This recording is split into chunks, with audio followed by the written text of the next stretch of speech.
Di sini saya akan menjelaskan tentang outlook perekonomian Indonesia.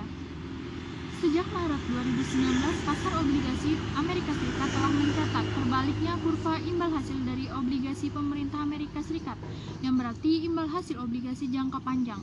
Kondisi ini mengindikasikan persepsi negatif tentang kinerja ekonomi Amerika Serikat, karena kurva imbal hasil yang terbalik biasanya memprediksi terjadinya resesi dalam waktu dekat.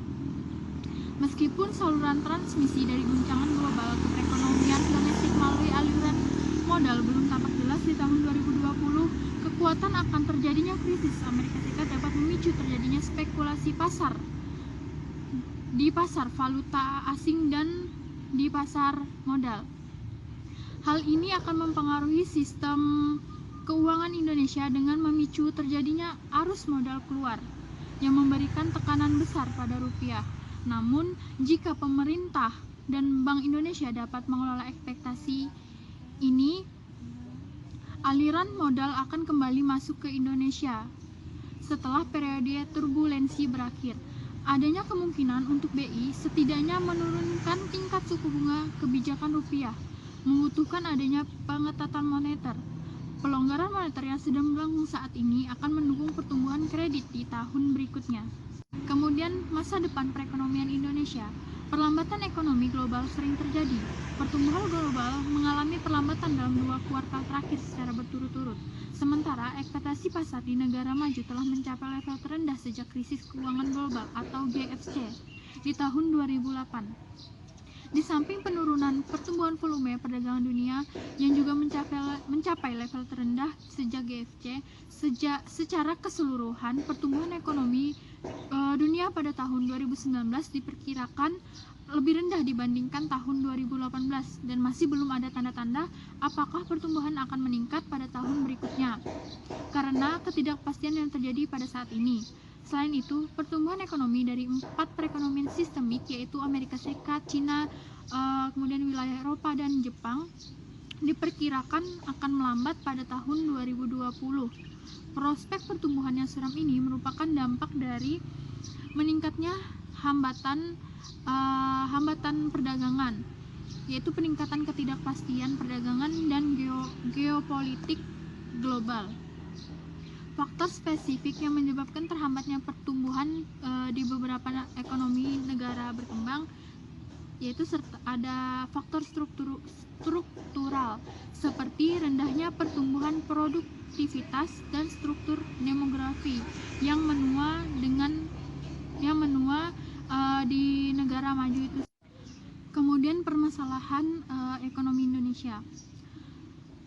Di sini terdapat resiko eksternal, yaitu resiko eksternal terus menghambat pertumbuhan ekonomi. Jika pertumbuhan ekonomi meningkat, seharusnya kebutuhan impor produk menjadi lebih minim karena biaya produksi dalam negeri bisa digunakan untuk mengoptimalkan suplai produk domestik kepada masyarakat. Sayangnya pertumbuhan semacam ini tidak didukung oleh ketersediaan produk dalam negeri yang terkait dengan hasil pertanian dan peternakan. Sedangkan hal tersebut sangat dibutuhkan oleh masyarakat yang semakin padat saat ini. Kemudian selain itu, pertumbuhan ekonomi meningkat tetapi produk dalam negeri masih belum mampu untuk menghasilkan bahan baku industri yang lebih berkualitas tinggi, sehingga impor menjadi solusi pengadaan. Masalah ini yang menyebabkan pertumbuhan ekonomi tetapi tidak dirasa efeknya. Contohnya seperti meningkatnya kekhawatiran adanya potensi guncangan dari ketegangan perdagangan yang meningkat dalam beberapa bulan terakhir seiring dengan ancaman pemerintah Amerika Serikat untuk mengenakan tarif tambahan untuk ekspor Cina dan tarif baru untuk ekspor Uni Eropa. Kembali ke tahun 2009, ekspor Indonesia merosot 15% akibat terjadinya krisis keuangan global, sementara pertumbuhan ekonomi melambat menjadi 4,7%. Tren ini menunjukkan bahwa transmisi guncangan global ke sektor real domestik tertinggal sekitar 6 kuartal dari awal mulanya krisis keuangan pada 2008. Oleh karenanya, apabila krisis Amerika Serikat terjadi dalam waktu dekat, diperkirakan akan adanya jeda waktu hingga dampaknya terasa ke perdagangan Indonesia.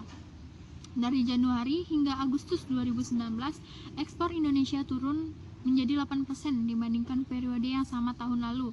Ini menunjukkan adanya beberapa defisit transaksi berjalan pada 2019 yang berada pada 3,04% dari PDB atau 8,4 miliar US dollar dari 2,6% atau 6,9 miliar US dollar pada 2019.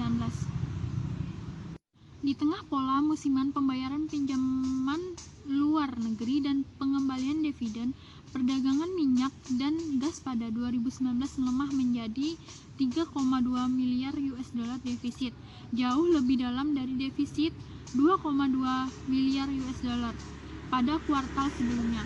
Kondisi ini menunjukkan bahwa peningkatan CAD pada 2019 kemungkinan hanya sebuah anomali. Harga minyak mentah yang relatif lebih tinggi dan terus meningkatnya permintaan domestik telah menyebabkan defisit perdagangan minyak dan gas yang terus-menerus sejak 2013. Memperkirakan tren ini akan berlanjut hingga tahun berikutnya. Dengan mempertimbangkan bahwa perubahan harga bahan bakar global akan secara signifikan mempengaruhi neraca perdagangan, menjaga permintaan domestik merupakan tindakan yang diperlukan saat ini. Bagaimanapun, karena neraca perdagangan minyak dan gas tetap defisit selama 5 tahun terakhir hanya berfluktuasi seiring dengan dinamika harga minyak mentah. Minyak impor bukanlah penyebab utama melebarnya defisit neraca transaksi berjalan. Sebaliknya, berkurangnya neraca perdagangan non-migas akibat kinerja ekspor yang mengecewakan merupakan salah satu hambatan yang memperlebar defisit perdagangan.